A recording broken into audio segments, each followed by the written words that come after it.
Hello friends, आज हम पढ़ेंगे विजन आइज मैगजीन जनवरी की। इसका शॉर्ट नोट्स कैसे बनाएं। पॉलिटी सेक्शन है, पॉलिटी एंड गवर्नेंस, उसको हम लोग 2 या 3 पेज में कैसे कन्वर्ट करें, जो कि 12 से 25 पेजों में या उससे ज़्यादा दिया होता है, उसको हम लोग 2-3 पेज में कैसे कन्वर्ट करें। आइए हम लोग सीखते हैं। जैसे कि परिसीमन लिखा हुआ है, ये परिसीमन के बारे में इसमें बताया गया है। इसकी ये आपने मैगजीन देखी होगी तो उसमें बहुत सारा उसमें दिया हुआ होता है टॉपिक, लेकिन हम लोग इसको छोटी सी चीज़ में इसको लिख के एकदम शॉर्ट नोट्स बना लेंगे। जैसे न्यूज़ में ये क्यों है, क्योंकि दक्षिण राज्यों द्वारा इसको न्यायोचित नहीं मान रहे हैं, वो लोग उनको न्यायोचित नहीं लग रहा है। क्योंकि कैसे, हिस्ट्री, इसके बारे में हिस्ट्री जानेंगे परिसीमन के बारे में। जैसे 42 कॉन्स्टिट्यूशनल अमेंडमेंट एक्ट, ठीक है, 1976 में क्या कहा गया था कि 2000 तक की, इसमें कहा गया था कि 2000 तक 1971 की जनगणना पर लोकसभा में राज्यों की आवंटन व प्रत्येक राज्य के लोकसभा निर्वाचन क्षेत्र स्थिर कर दिए गए थे। ठीक है, और ये 84 कॉन्स्टिट्यूशनल अमेंडमेंट एक्ट 84 2001 में जो ये वर्ष 2026 तक बढ़ा दिया गया था 1991 की जनगणना के आधार पर। ठीक है, फिर ये 87 कॉन्स्टिट्यूशनल अमेंडमेंट एक्ट, ये जो है 2003 तक लोकसभा और प्रत्येक राज्य आवंटन में बिना निर्वाचन के इन्होंने 2001 की जनगणना के आधार पर परिसीमन का प्रावधान कर दिया था।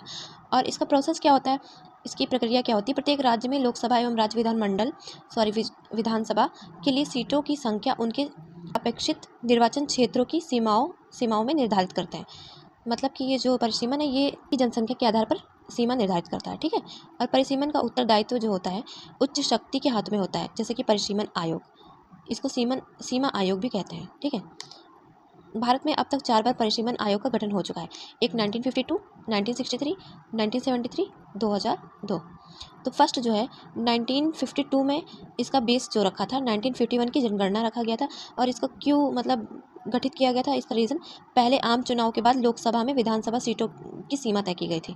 ठीक है, सेकंड नंबर पे 1963, इसका बेस ईयर 1961 की जनगणना के आधार पर किया गया था।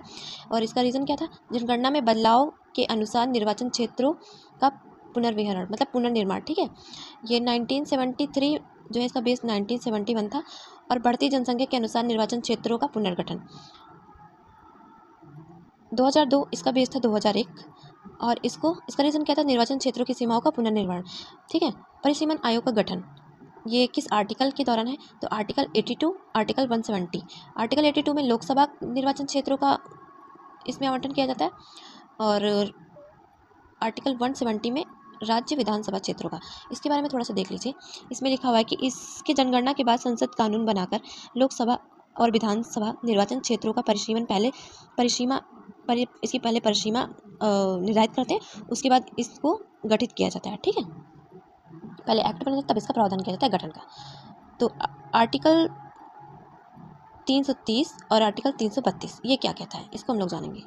तो आर्टिकल 330 और 332 ये कहता है कि लोकसभा और विधानसभा में SC/ST के लिए आरक्षित सीटों की संख्या पुनर्निर्माण करना। ठीक है, लोकसभा और विधानसभा में SC/ST के लिए सीटों का मतलब आरक्षण किया जाता है। ठीक है, आवंटन के हिसाब से आरक्षण किया जाता है। आयोग के आदेश अंतिम के समान, मतलब इस आयोग का आदेश जो होता है वो अंतिम होता है। ये विधि के रूप में होता है, न्यायालय से चुनौती नहीं दे सकता है। लोकसभा और राज्यसभा द्वारा आयोग में संशोधन नहीं किया जा सकता है, और भारत के राष्ट्रपति द्वारा निर्दिष्ट तिथि से प्रभावी होता है ये। ठीक है, परिसीमन जनसंख्या के अनुसार निष्पक्ष प्रतिनिधित्व सुनिश्चित करता है। आज के लिए इतना ही। वीडियो पसंद आई हो, नोट्स अच्छे लगे हो तो प्लीज़ चैनल को सब्सक्राइब कर देना। इसका जो बाकी पार्ट बचा हुआ है वो मैं कल हम लोग नेक्स्ट वीडियो में मिलते हैं, उसके लिए चैनल को सब्सक्राइब कर देना। Thank you.